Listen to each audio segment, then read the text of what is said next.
I don't want no oil, a spoil in my shoreline. I like fish much better than crud. I like birds and things, a creeping and crawling. Won't trade no more oil for blood. The sun done give us all we need to make this country run. But that black demon oil's got us fussing and fighting, and I do believe it's time we was done. I don't want them nukes run by them kooks who think radioactivity is fun. No more three-headed frogs or kids with leukemia. Nuclear power ain't fit for a dog. The sun done give us all we need to make this country run. But that nuclear power's got us fussing and fighting, and I do believe it's time we was done. No nukes!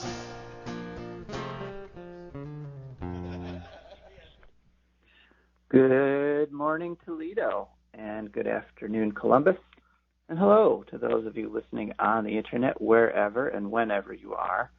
My name is Joe DeMare, and you are lucky enough to have tuned into For a Green Future. For a Green Future is a show where we talk about ecology and the environment, and we talk about them in the ways that they affect you and your family, your wealth, your health, your happiness. And it's a wonderful show, and for the next hour, we're going to be having just a little bit of sanity here. We've got a great show lined up for you. We have an interview with Karlin Itchoak, or Itchoak. He has been a guest on our show before. He's from the Wilderness Society, and he's in Alaska, and he's going to be talking about the administration's evil plans to destroy the Arctic National Wildlife Refuge. And then we'll hear from our sponsors, and we've got some environmental news for you. And we'll be hearing from Rebekah. She'll be joining us shortly.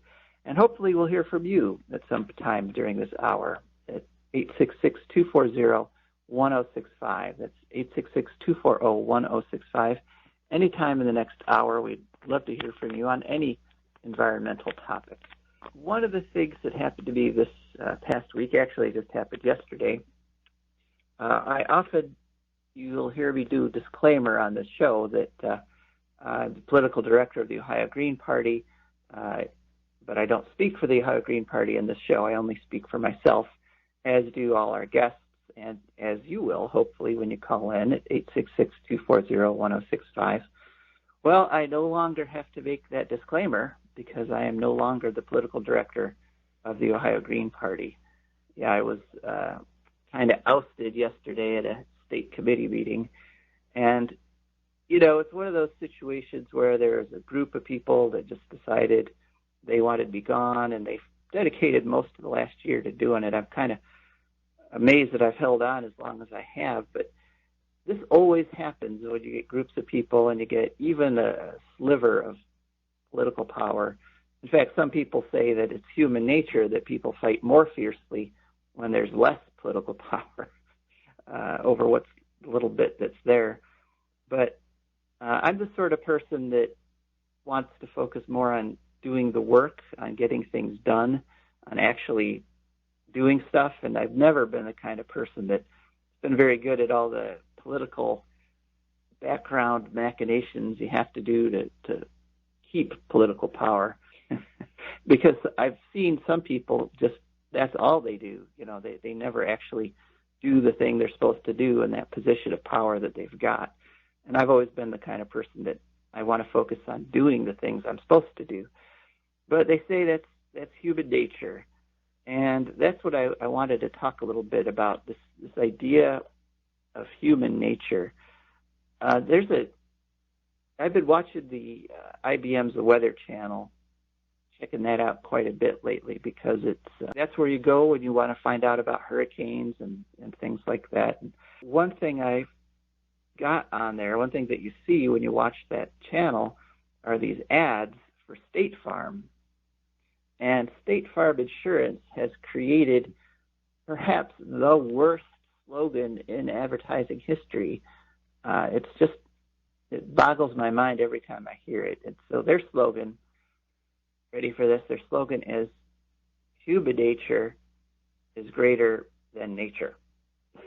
So first of all, that's mathematically impossible because, humanity, we are part of nature. We're mixed up in the plants and animals and weather and climate and water cycles. We are part of nature. We're right in there, and we have been for about 1 million years now, which, is not very long in terms of the history of the planet, but it's, plenty of time. So you can't have part of something be greater than the whole of it. So to say human nature is greater than nature is mathematically impossible. So it's irritating from that perspective, as a scientist or somebody who loves science and math. I love mathematics too. So it's irritating on that level. But what they mean by it, what they show images of happening, is people responding to all these disasters, bringing bottles of water, rescuing pets, giving blankets to people whose homes have been destroyed. And that's when they say, human nature is greater than nature. That altruistic aspect of human nature is one of the best things about humans, the idea of cooperation, the idea that we help each other out, especially in times of crisis. The problem with that slogan, though, the problem with this suggestion, which is there, it's implicit. The implied suggestion is that we can overcome all these disasters because, we're humans and we'll help each other out. That is fundamentally wrong because eventually you run out of resources. I mean, if you get hit with enough hurricanes, there won't be enough forests to rebuild the houses. If you destroy all the fresh water, we're not going to be able to buy enough bottled water to send to people in some places that are having a water crisis. Eventually, we can deplete and destroy our resources to the point where we can't help each other out, where we can't rebuild each other. And that's not of human nature, that's physical nature, that's basic science. And so this idea, this whole campaign slogan of this insurance company is really, really wrong and misguided. Now, another great thing about human nature, besides our altruism, is our ability to change, our ability to adapt, and our ability to take in new information and act on it. And so that aspect of human nature is what can save us from these looming catastrophes, because the information is there, the technology is there. If we all, literally, if all of us who have houses put solar panels on our houses, we could shut down all the coal plants and all the nuke plants.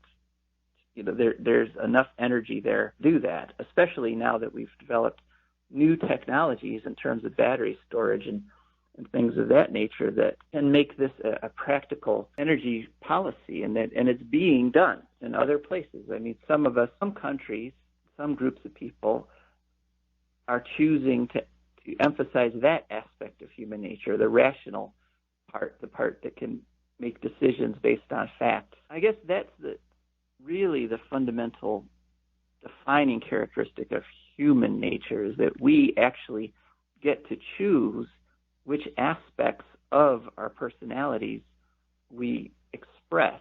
I mean, all humans, every one of us has all the characteristics of a human. I mean, all of us have greed, all of us have love, all of us have altruism, all of us have, any kind of emotion you can name. The question is, which of these do we bring to the fore? Which of these are the ones that we present to the world? I mean, do we spend our time and energy tearing other people down, or do we spend our time and energy building each other up? Do we focus on just what we want in terms of greed, or do we focus on terms of what everybody needs and try to help each other meet all our needs? That's the fundamental aspect of human nature, that we get to decide which of those we do individually and as societies and as cultures. And right now, in the fore of American culture is this strong, this obnoxious minority that's trying to force us all into the idea that you only look out for yourself, you don't make sacrifices for your neighbors, they're on their own, you're on your own, and you're so strong that you're going to make it and they're not. That is that aspect of human nature, and if we emphasize that one, we won't make it as a society. With that thought, I want to go talk to our guest, Karlin Itchoak. This is a recorded interview, so you won't be able to call in. But Karlin, he's one of the people that personifies the altruistic nature, the beneficial nature of humans, the ones that look out for each other and for those creatures and beings around us.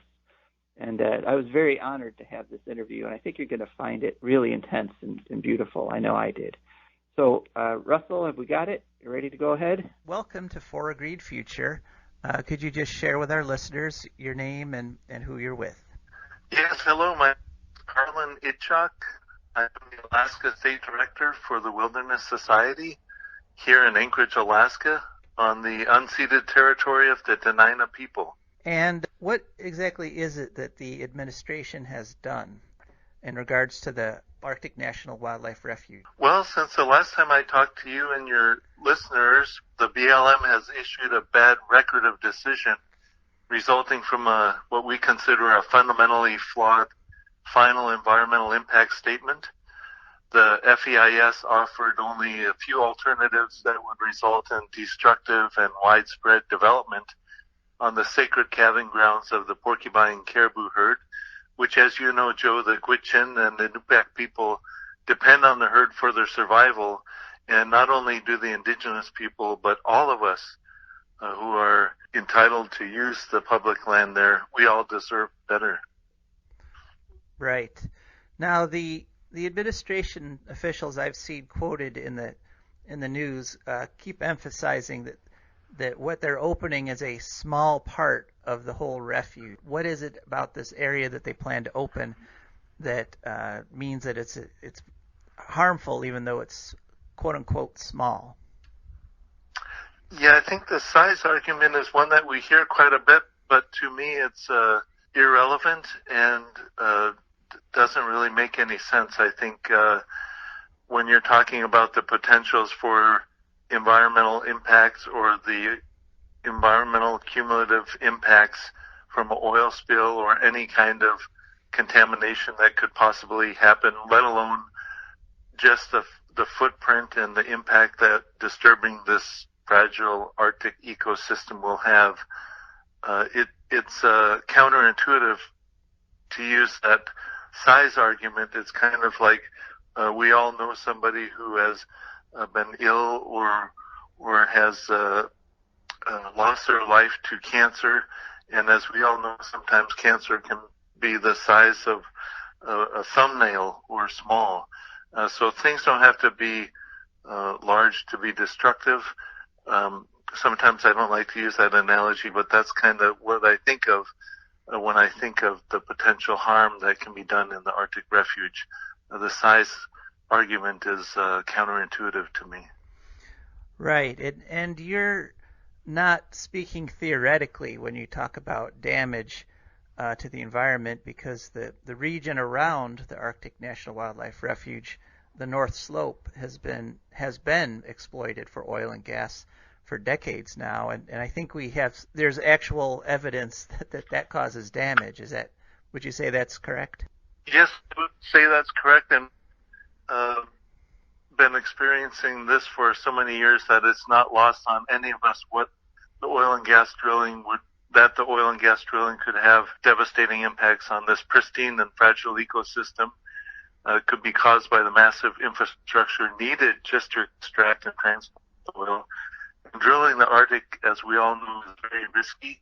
Chronic spills of oil and other toxic substances onto the fragile tundra would forever scar this now pristine land and disrupt wildlife.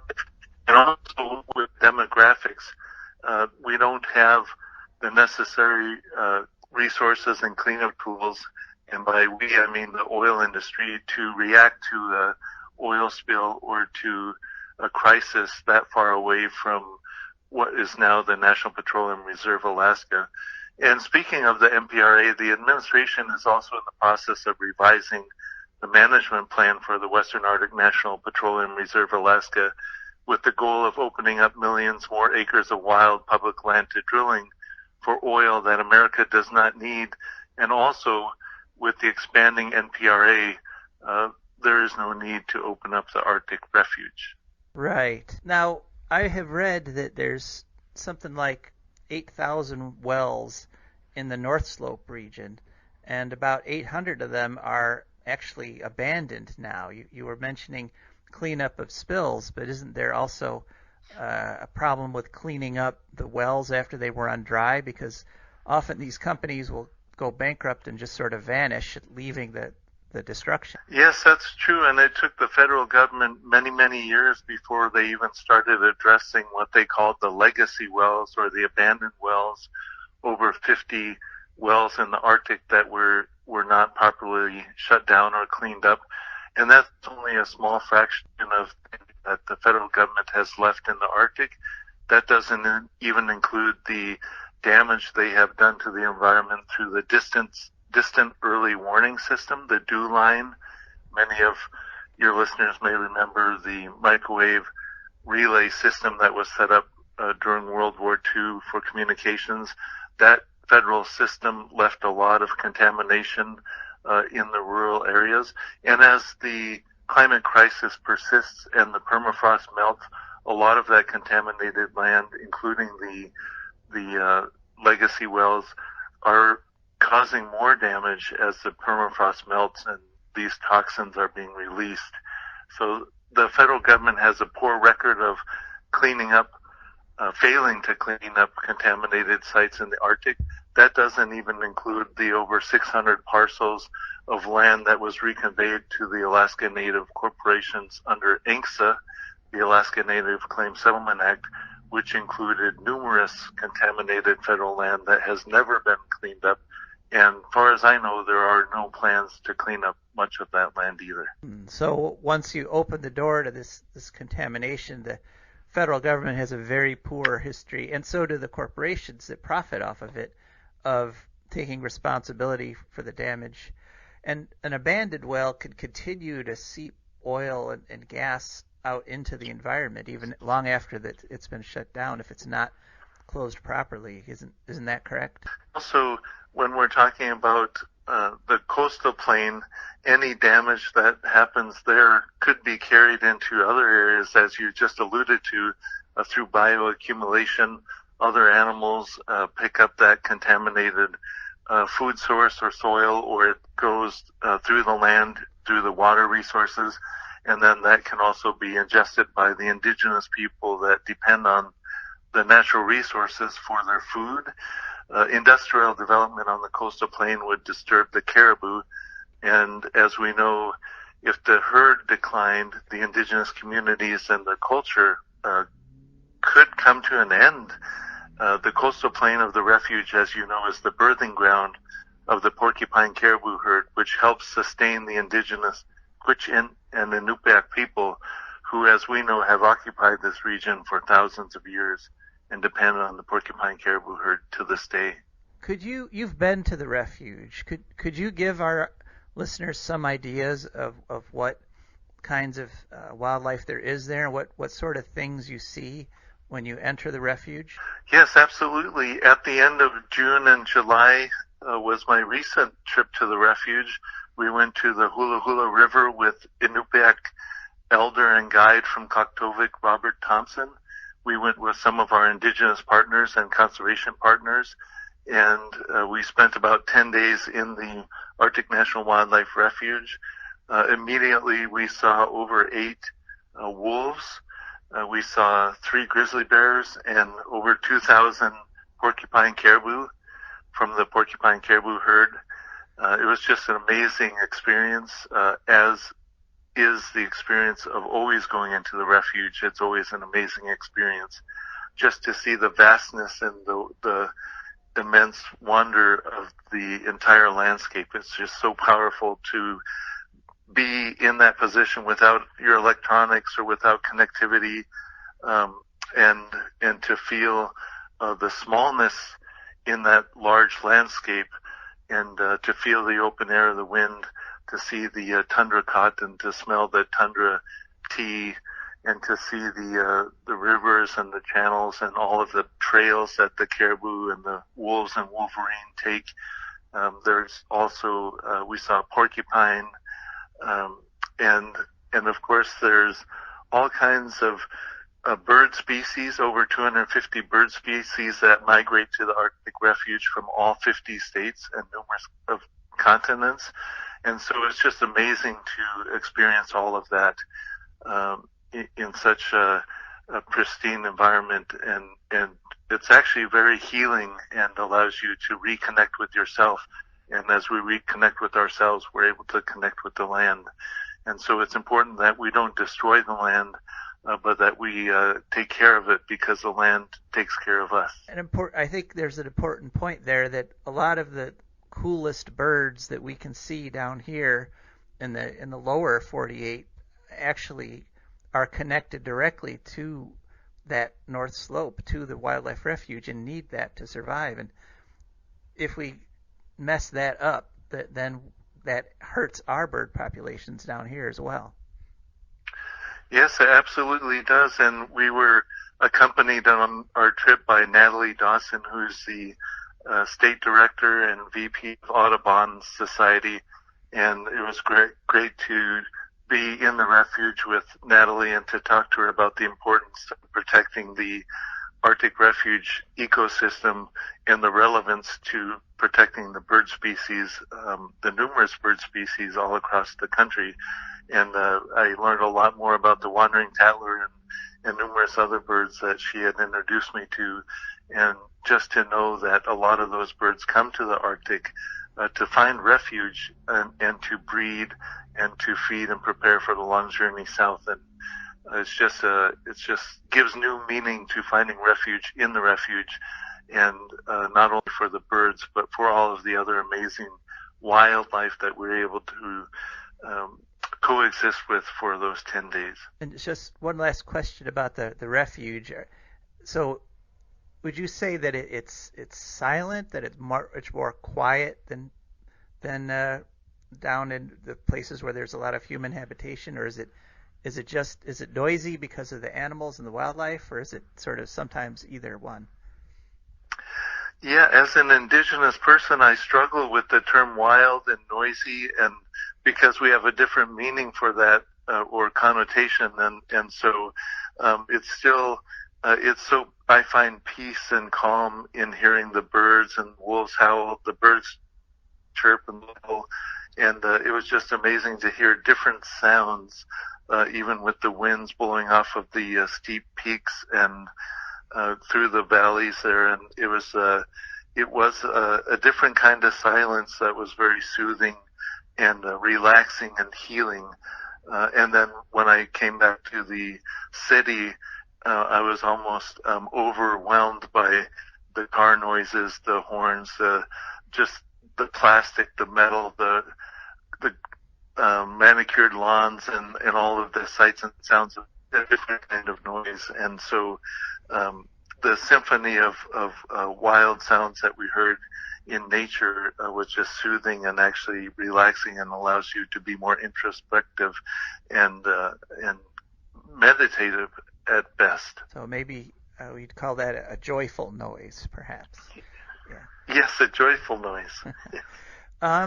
So this so just this past week, 15 states have sued the administration to block this move, and I understand there's also a coalition of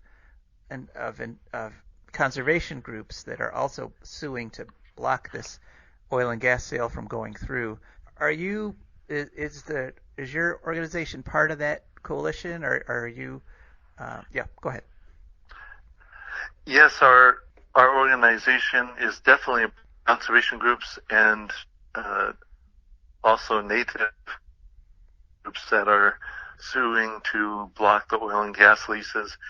There's numerous different lawsuits, as you mentioned, the attorney generals who've got together, and there's also another lawsuit where federally recognized tribal governments have also banded together and filed a lawsuit. So we're all trying to challenge this proposed oil and gas lease, and one of the common themes among all of us is that it was unconscionable that the Republicans hijacked the federal budget process and used the 2017 Tax Cuts and Jobs Act to force the Arctic Refuge drilling over the objection of a majority of Americans.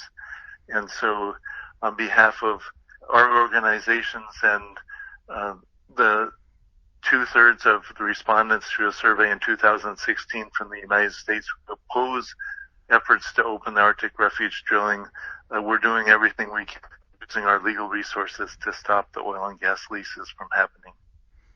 All right, that's wonderful. And if people wanted more information about what your organization is doing, how would they find out? Yes, I would encourage folks to Google the Wilderness Society and go to our website.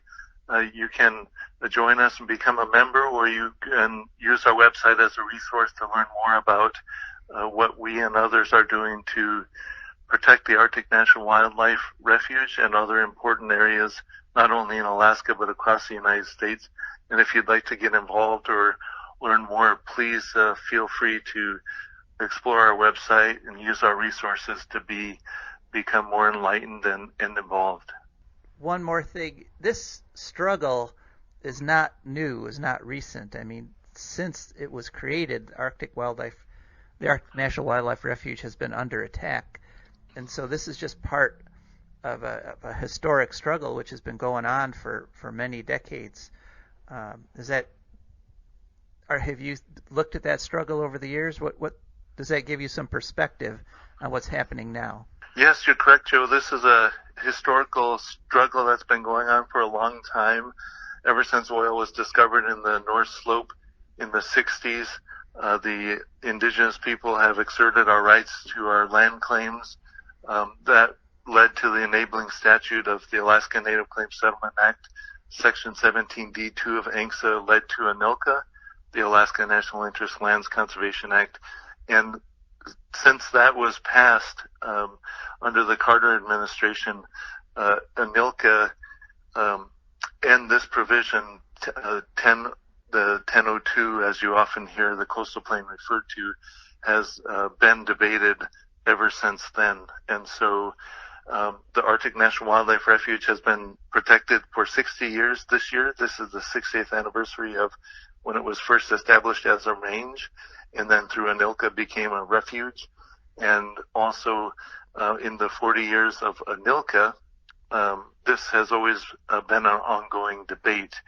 But it's just reached to this point through the Tax Act, and we're doing everything that we can do to keep the area protected.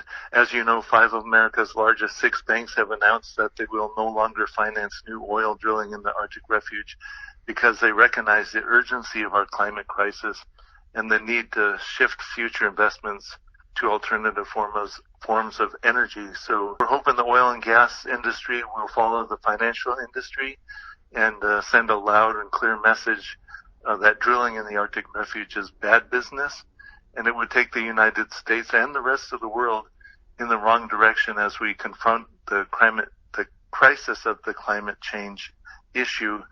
And that's the one denominator that's changed, I think, Joe, over this historical debate, is we are just in the last 10 or so years, few decades, realizing the real impact of the climate crisis. And this is not something that we can ignore anymore. And the Arctic, as you know, is most impacted by the climate crisis. And by drilling and releasing more carbon would be like trying to put out a house fire by setting the other side of the house on fire. It doesn't make any sense. Right. All right. Well, thank you so much for coming on and keep carrying on the good work that you're doing. And there we go. That was an interview with Karlin Itchoak. And I have to apologize for the quality of the call today or the show today, because literally 1 minute before I was ready to go on, and I was sitting there, I have to go from home today because of COVID. We'd been promised, we'd hoped to be in the studio this week, but I've been assured for sure it's next week. And so, we miss all those resources of being in the studio. And I've been using my computer and a soundboard and my, professional quality microphone. And literally a minute before I was supposed to go on the air today, I got kicked off the network on my home network, which I've never, ever had any problems with before. And I have my son, who's a techie genius. He's trying to figure out what's going on. But in the meantime, I have to call in on my phone, just like you would call in at 866-240-1065.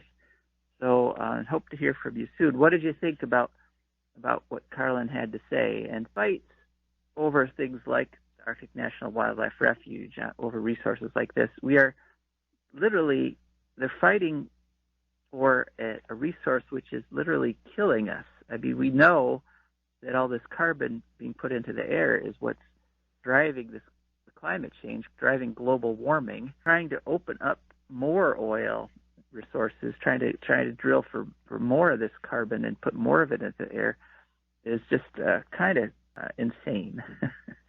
But one thing that isn't insane, and one thing that can actually help you keep your sanity, is to get out into nature, the way Karlin was lucky enough to do at the Arctic National Wildlife Refuge, and the way my wife and I did just last night. We went walking in a park, and it really helped to, it was a hard day yesterday, and the walk in nature at the end of the day really made it bearable, really calmed things down. And that's one reason that we're so happy to have as a sponsor the Wood County Park System. The Wood County Park District is a natural resources conservation agency. They protect natural spaces, maintain quality green spaces, provide engaging programming, and they teach people to love and respect nature. They restore wildlife habitats, and they lead outdoor adventures. And the Wood County Parks protects natural spaces in Wood County for all to enjoy from 8 a.m. to 30 minutes past sunset every day of the year. And there's several ways to get a hold of them. One is to call them at 419-353-1897. That's 419-353-1897. Another is to go to their website, which is wcparks.org. And finally, you can download their app. Just go to the App Store and download WC Parks. And they have updates on what they're doing. And I know they're doing some really cool things. And in fact, I had a press release from the Wood County Parks that I was going to read on the air today.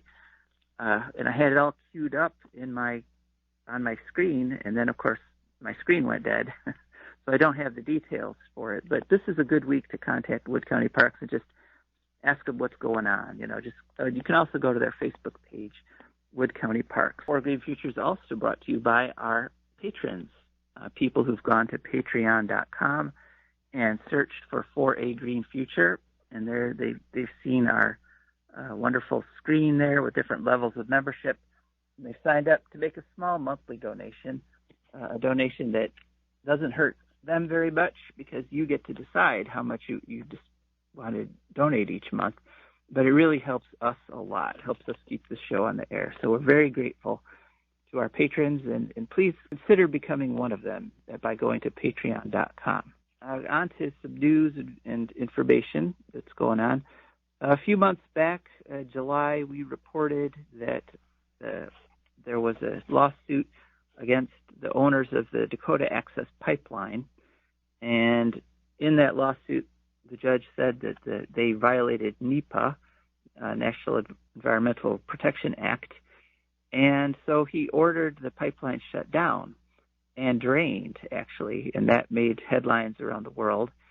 And because it was such a wonderful victory, but I have to apologize because I didn't follow up closely enough, because what happened is the day that the pipeline was supposed to be shut down by, that day the judge ordered a higher court, the Court of Appeals, overturned that decision and said, oh, no, you don't have to drain pipeline. You can keep it running.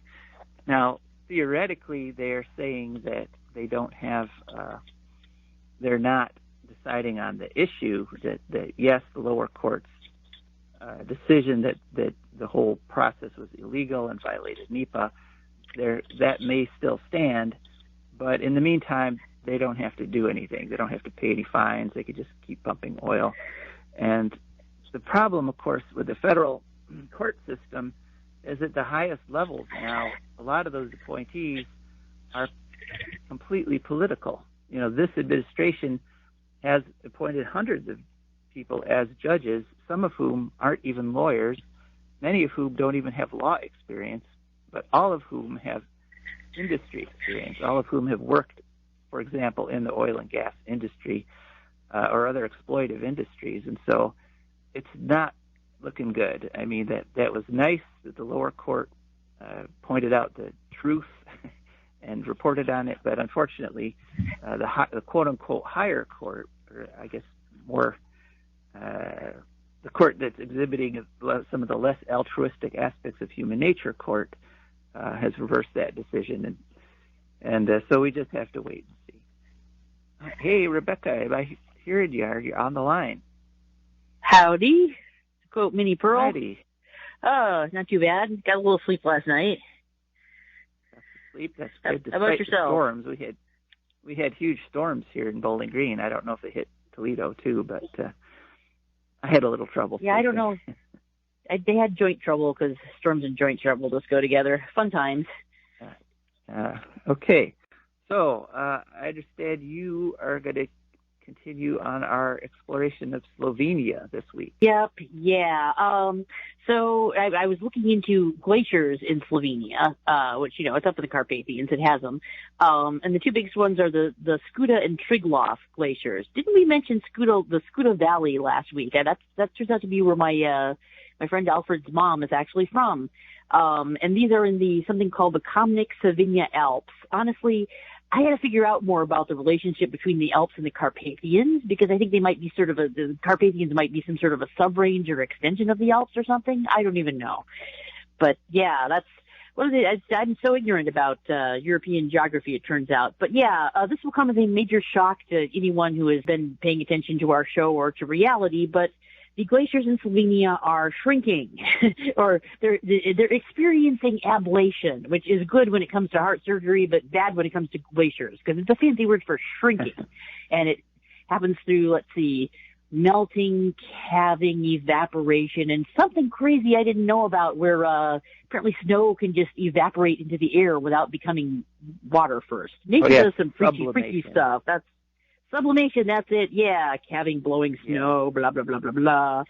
So, and this is a problem. That's why you could hang your laundry out in the wintertime when it's really cold and dry, and the water doesn't actually evaporate. It just sublimates. It just goes into the atmosphere. Yeah, go ahead.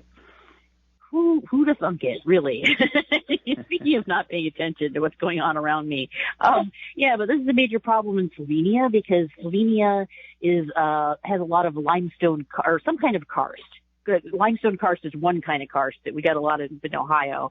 And karst is basically just a rock sponge. So if you have karst, you have caves, you have sinkholes, and you also probably do not have a lot of rivers going over the top, because they tend to just sort of sink into the rock sponge and disappear, basically.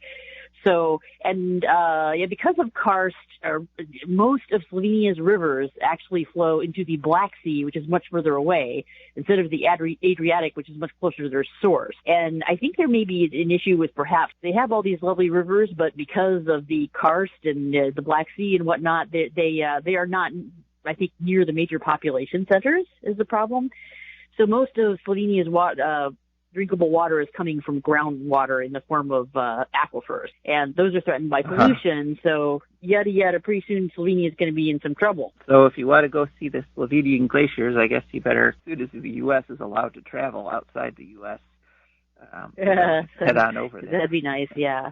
Also, okay, right. There apparently at least one of them is a Mont Blanc glacier. Is that okay? That's an actual glacier in Switzerland or France, I think.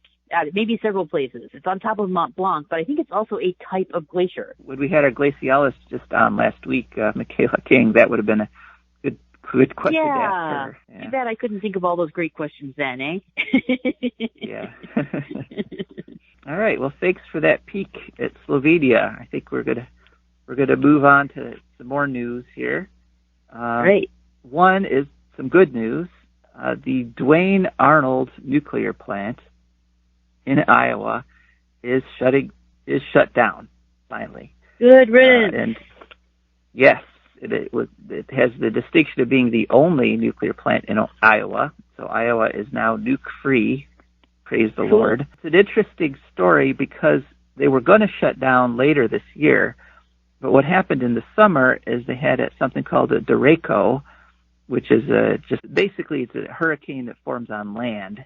Is a sort of a short understanding of it. Hurricane force winds spawned not over an ocean, but just over warm, hot, humid ground. And the derecho damaged the cooling towers of the nuke plant. So very directly, nature said, no nuke, smashed the cooling towers. And because they were going to shut down later this year anyway, they said, you know what, we're not fixing this.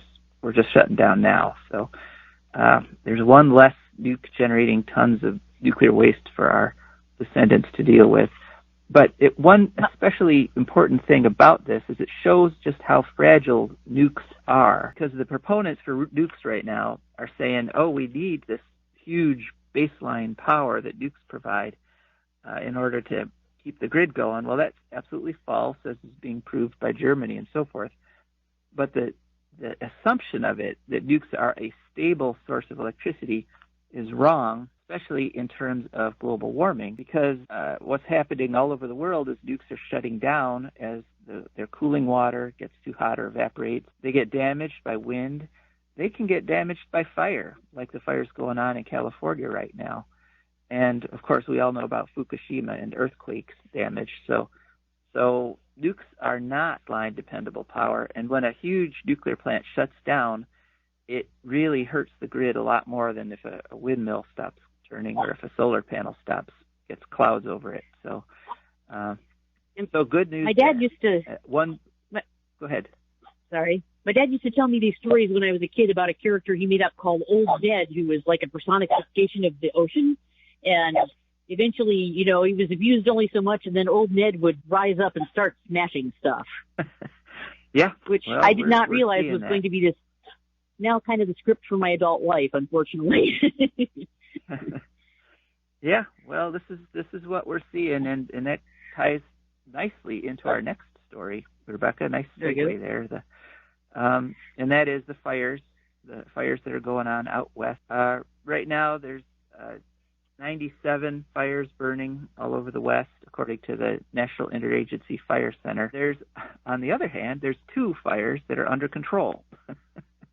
So 97 fires burning out of control, but 2 fires that are under control. And 2 down, 97 to go. Right. We actually reported on this first back on our August 23rd episode, before all the nationals picked it up, because before it got so dramatic. But since we reported on it, the amount of number of acres that are burning right now has doubled from around 3 million to around 6 million. So just in that short time from August 23rd to today, the amount of fire in the West has doubled, and the cause, global warming. I'm a little worried about this fire thing in California, Joe, because my sister lives in Sunnyvale in the Bay Area, apparently, and haven't heard from her, but then she, doesn't communicate a lot. So, but Sunnyvale is a pretty built-up area. It's historically not a place that has had a lot of the wildfires, but I get the impression that wildfires are now happening in areas that didn't used to have them. So that's a little concerning. Right. It is, very much so. And part of the reason for that, we've talked about this before, but part of the reason for that is they've allowed eucalyptus trees to grow up where there should be redwoods. And and those have oil, don't they? Right. Eucalyptus trees are filled with eucalyptus oil, and they essentially are waiting to explode. Whereas good for skincare, not good for wildfires. Whereas redwoods, which is the natural tree for that region, are actually designed to catch sea fog, and the needles catch the sea fog and condense it, and it drips down into the ground. And so they keep the whole ecosystem hydrated by this sea fog, which otherwise just like flows over and flows until it evaporates. So they, wow. Yeah, you always so see those literally pictures of redwoods with they look drippy. They look all foggy and drippy, and I guess that's not a coincidence in the pictures. Right. No, they're acting as their own rainmakers. And so if the hills around San Francisco were allowed to go back to their natural state, where, you know, if they took out the fire bombs that are growing there and made sure there were redwoods growing there and allowed those redwoods to get to the, you know, couple 100 feet high that they're supposed to be, they would not be having such terrible trouble. Although this period of high pressure is unprecedented. You know, this long, hot summer is breaking all kinds of records all over the West. You know, there's still climate change. There's still global warming. So we just have to attack it every way we can. First, by stopping the carbon. Second, by restoring natural ecosystems. And third, by, you know, changing human nature, changing our nature. And as we heard from Karlin, there's plenty of examples of human nature where humans live in conjunction with nature and don't destroy it, like the Gwich'in and the Dene people up there in Alaska, and like so many other indigenous peoples all over the world. So, fire's bad news. All right, now I've got to move along. House Bill 6, our weekly House Bill 6 update. The head of the Senate, Ohio Senate, Larry Obhoff, who happens to be a Republican, who happened to actually vote for House Bill 6, who helped put it in, has actually come out and publicly said that the Ohio legislature should just straight out repeal House Bill 6. That's right. They should. The first reasonable voice I've heard from a Republican in this whole sorry process. Most of them are saying repeal and replace. And what replace means is making sure that First Energy and Energy Harbor get the money that they paid all those bribes, paid all those kickbacks to get. So unfortunately, even though the head of the Senate has said the Senate will likely pass a straight, clean repeal, the House, run by Robert Cupp, also a Republican, they are holding quote-unquote hearings on House Bill 6 on what to do about it.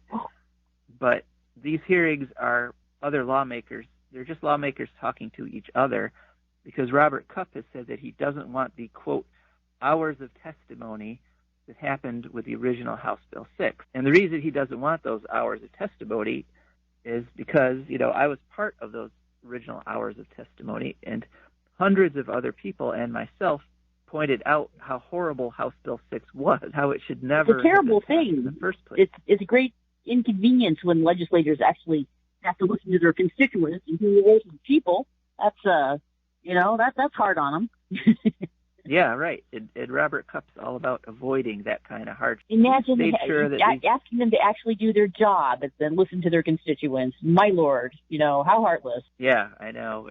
He's protecting his people there in the legislature at the cost of all the rest of us, but he's looking out for them. Yeah, but so there's quote unquote hearings going on in the House, but Robert Cupp looks like he's going to stick to the plan of delaying everything till after the election, when all those Republicans become untouchable for another 2 years and they can do whatever they want. Lovely. So some hopeful news from the Senate, but still looking horrible in the House. That's House Bill 6 update. All right. Well, now, Rebekah, it's time for that wonderful feature, our letter from the future. Woo! As you know, our my great granddaughter Marie I writes to us from the year 2300 every week, and here's this week's letter. Dear GGG, well, the big news around here was Igor's wedding. It was tremendous. The Sami people traditionally have huge weddings. 500 to 1,000 guests are not uncommon, but Igor's family is unusually important, and as I said, a lot of people around the world follow Igor on social media as he makes his annual migration with the reindeer. So 5,000 people came and spent 5 days celebrating. His family reindeer farm was transformed into a small city with tents set up for partying, dancing, eating, and sleeping. People were doing all three all day, all night. And there were people from all over the world who follow Igor's social media posts, as well as some Sami, some of whom who had never visited their ancestral homelands here on the Kola Peninsula. Before, every Sami for 100 miles around also was there. I saw an old Sami woman showing a group of about 20 young people how to hook up a reindeer into a harness. Michael and I only went for a few hours each day. The big news on that front was that Michael was able to get around with just a cane, and for the first time, and didn't have to use his walker. He's still not able to do much talking. Mostly we just sit around and smile at everyone. I have to tell you, GGG, every time I saw Igor and his beautiful bride, Sarah, all dressed up in the brilliant colors of the Sami traditional wedding gear, I found myself crying a little. I kept telling myself it's because I was so happy for him, but I know there's other reasons mixed in there too. Oh well, at least I'll always have you, great-great-grandpa, and I'll write again next week. Love, Marie, I. So wow, that would be. I am now, have all these pictures in my head of like a reindeer ring bearer and them riding away in a sled pulled by reindeers. That would be the coolest wedding ever. Mm-hmm. Yeah, it is really cool. And in fact, the actual proposal, the traditional Sami proposal, the way it's done, the groom rides up in a reindeer pulled sled with his best friend. They ride the reindeer around the house 3 times, and then the best friend gets out, goes in, and asks the gal if she wants to marry his buddy. And if she does, that's a way to save face. That way, it's not embarrassing if she says no. Right. Well, except unless the friend is the one who comes out and not her. But if she comes out, what she does is she goes over and she unhitches the reindeer and ties him up to the post at her house, and that's the signal that she wants the guy to stay. It sounds sort of matriarchal, like him and his reindeer are going to come live there now. Yeah. Women it's a very egalitarian society in terms of male and female roles. Women and men are equally leaders and in the hierarchy of the tribe, they're pretty much equal. Wow. So, cool. Yeah, I guess when you have a hard life, you can't play as many games, political games as we do down here, where we have a tendency to isolate one group or another or kick somebody out. When you've got to cooperate and everybody has to work together, things tend to be a little more equal for everybody. There you go. All right. Well, on that note, we've reached the end of the show. Thanks so much, Rebekah, for joining us. Thank you all for listening. Thank you. Yes, this is Joe DeMare. And Rebekah Wood. And we are signing off. Yay.